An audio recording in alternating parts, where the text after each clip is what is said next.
te laisse la parole. Oui, alors d'abord vous dire que je ne suis pas du tout familière de ce genre d'exercice, mais bon, je vais essayer de vous présenter et de vous faire aimer, pour ceux qui ne connaîtraient pas encore, cette merveilleuse maison d'édition qu'est le chemin de fer.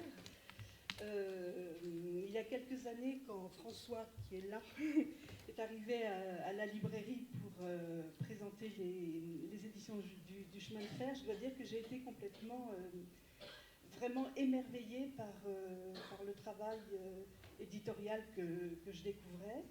Et c'est vrai que depuis, François ou bien Renaud viennent peut-être 2 à 3 fois par an présenter leurs nouveautés, et je les attends toujours avec une espèce de joie et d'impatience. Vraiment, je suis toujours très attentive à ce qu'ils publient. Et je dois dire qu'à la librairie, ce sont des livres que j'ai eu envie de laisser ensemble. Parce que ces livres-là, il y a une sorte de très très grande cohérence éditoriale, même si chaque livre est unique et vraiment singulier. Alors ces livres, quels sont-ils? Ce sont des livres qui associent ce qu'on pourrait appeler des textes courts ou des nouvelles longues, je ne sais pas, enfin des textes courts, très très intenses en général au niveau de l'écriture et du contenu.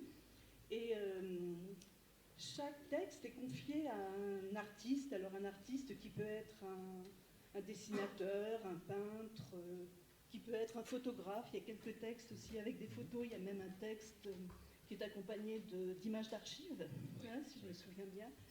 Et à chaque fois, il y a une sorte d'alchimie qui se crée en fait entre le texte et l'artiste. Donc l'artiste s'empare du texte, et sur la couverture des livres, vous remarquerez qu'il est noté non pas texte illustré par, mais texte vu par.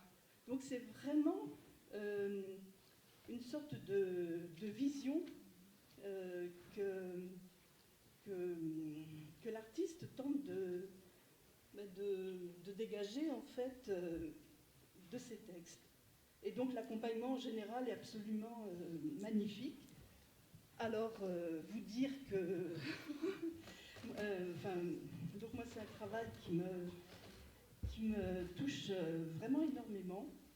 Donc les éditions du chemin de fer ont 10 ans aujourd'hui, c'est ça, c'est votre 10e année. Et vous publiez à peu près 7-8 textes par an. C'est à peu près, c'est à peu près ça. Hein. Et à chaque fois, vraiment, ce sont des découvertes absolument magnifiques. Alors, contrairement à Antidata, ce ne sont pas des recueils de nouvelles. Chaque texte est vraiment pris dans sa spécificité, dans son individualité. Et donc, on découvre les textes sont souvent inédits pour ce qui est des auteurs vivants. Pour les auteurs qui sont morts, ce sont des textes des rééditions en général. Et donc on a des textes merveilleux que je vous invite à découvrir, des textes très très malicieux de Béatrice Beck.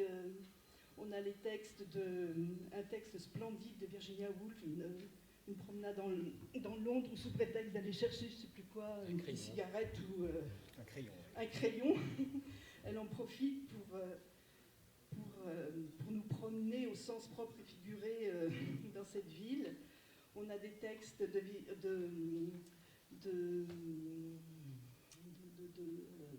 Violette Leduc qui sont d'une intensité, d'une beauté inouïe. Vous voyez, il y a quand même pas mal de textes de femmes, de textes assez engagés, qui posent beaucoup de problèmes et beaucoup de questions, qui soulèvent quand même pas mal de questions importantes, je trouve. Ce ne sont pas du tout des textes neutres, ni dans leur écriture, ni dans leur contenu. Ce sont des textes tous vraiment extrêmement forts. Alors, la maison d'édition, c'est 3 collections. Le chemin de fer, non, 4 collections. Le chemin de fer, d'abord. Donc, je vous montre quand même parce que c'est trop beau. Ce sont des sortes de livres absolument parfaits. Tout est... voilà, l'éditeur le montre parce que vraiment ce sont des livres extrêmement élégants. La fabrication est superbement soignée. Chaque livre est encarté, chaque texte est encarté dans une sorte d'écrin dessiné et teint, parce qu'il y a un travail sur la couleur qui est absolument admirable, et donc c'est là qu'on voit aussi que les artistes sont extrêmement respectés dans leur... C'est fini? D'accord. Ils sont extrêmement respectés dans leur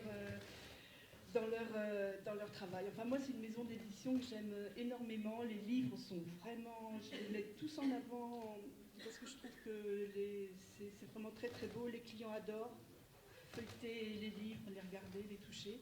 Je vous parle quand même des 3 collections, puis après j'arrête. Je donne la parole à mes voisins. Bon, ces 3 collections, c'est attendez. Parce qu'elles sont toutes quand même assez différentes. Hein. Il y a donc le chemin de fer qui édite, qui est le nom de la maison d'édition, mais de cette collection-là aussi. Donc les textes sont vraiment un lien entre un auteur et un artiste.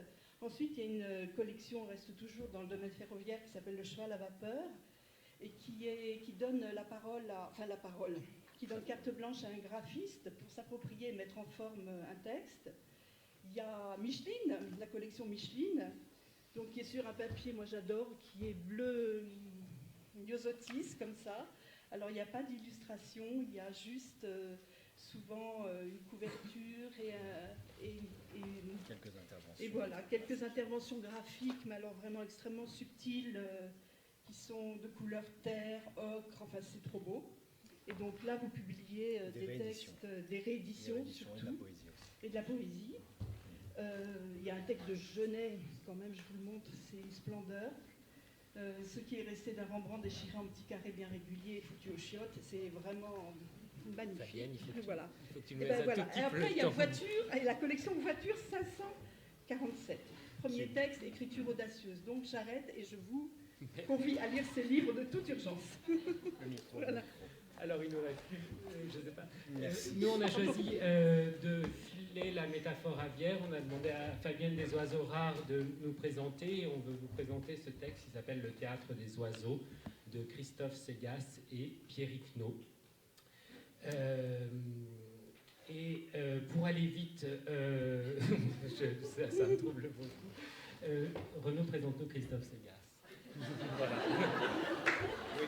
Alors, dans notre catalogue qui est, comme Fabienne l'a dit, tourné autour du livre illustré et construit autour de 3 axes, des textes d'auteurs confirmés à qui l'on demande des textes, des rééditions et des premiers textes. Le Segas est un peu différent puisqu'il s'agit d'un deuxième texte de quelqu'un dont on avait publié un premier texte en 2013, Orle Bourbier. Voilà. On a prévu un duo, donc ça va être un peu chiant parce qu'on va devoir se passer le micro. Hop. Ah, c'est à moi. C'est là. Donc, le Théâtre des Oiseaux de Christophe Segas. On n'a pas choisi la facilité.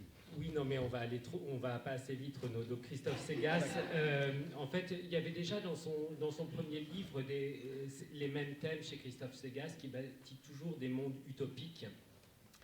Et le Théâtre des Oiseaux met en scène une troupe de théâtre qui est complètement branquignole, qui ne sait absolument pas faire du théâtre et qui va se retrouver dans une ville à monter un spectacle. Et ce spectacle va tomber complètement à l'eau, mais ils vont partir dans une autre ville et on ne sait pas pourquoi, alors qu'ils sont absolument nuls. Ce spectacle va devenir un triomphe et ils vont prendre le pouvoir de la ville. Dans la ville et devenir les dictateurs à la place des dictateurs de cette ville. Et heureusement pour eux, il y a dans ce livre une femme, Alban, qui est la seule qui sait vraiment faire du théâtre et qui va leur dire mais on n'est pas là pour ça, donc il faut repartir. Et on va basculer dans une deuxième partie que Renaud va nous résumer très vite parce que vraiment je crois qu'on n'a plus de temps. Oui, on n'a plus de temps du tout, et puis il m'a pris ma partie et je dois faire la sienne. Alors moi, je ne suis pas très bon. Donc c'est cette deuxième partie qui commence alors. Elle est complètement différente, mais on a toujours le même héros dont on n'a pas parlé, qui est un nous collectif. Donc c'est un livre, moi, qui m'intéresse surtout. Le truc que je trouve le plus fort là-dedans, c'est qu'il n'y a pas de narrateur, il y a un nous collectif qui n'est ni nommé, ni nommable, ni identifiable. On ne sait pas ce que c'est une espèce de magma de personnages comme ça. Et là, il va se retrouver dans la deuxième partie, dans une usine de poulets, où on est un peu... ça fait beaucoup penser à quelque chose comme le 8,5 de Fellini ou Soleil Vert, où on peut aussi être dans L'aile ou la cuisse de De Funès pour avoir des références un tout petit peu plus intellectuelles. Et voilà, le nous, qui n'est jamais compté, va le regretter ce séjour dans cette usine de poulets, parce que finalement, des membres de la troupe disparaissent petit à petit. Oui, mais là, il ne faut pas révéler la fin. Sinon, ça n'ira pas. Bref, pour terminer, lisez ce texte de Christophe Segas. Non, vraiment, c'est un livre très fort, Le Théâtre des Oiseaux, auquel on tient beaucoup, aussi parce que c'est le deuxième texte d'un auteur dont on a publié le premier texte. Et surtout, une fois que vous l'aurez lu, vous ne mangerez plus jamais du poulet comme vous le mangiez auparavant. Ça, c'est sûr. Merci.